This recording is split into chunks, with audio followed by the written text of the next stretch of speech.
Praise the lord. November 13వ తేదీ 2024. ఈ రోజు దేవుని వాగ్దానము. భయపడకుము, ధైర్యము తెచ్చుకొనుము, నీ దేవుడైన యెహోవా నీ మధ్య ఉన్నాడు.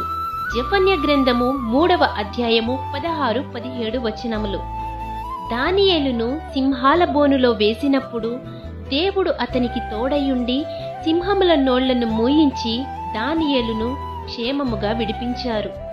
ఆపత్కాలమందు సమస్యలలో చిక్కబడి మిమ్ములను విడిపించగలిగిన యెహోవా దేవుని సహాయము కొరకు మీరు మొరపెట్టగా ఆయన మీ మొర ఆలకించి ఆకాశము నుండి ఆజ్ఞ ఇచ్చి తన వాక్కును పంపి మిమ్ములను శ్రమల అన్నింటిలో నుండి విడిపించి మీ మధ్య మీకు తోడుగా ఉంటారు.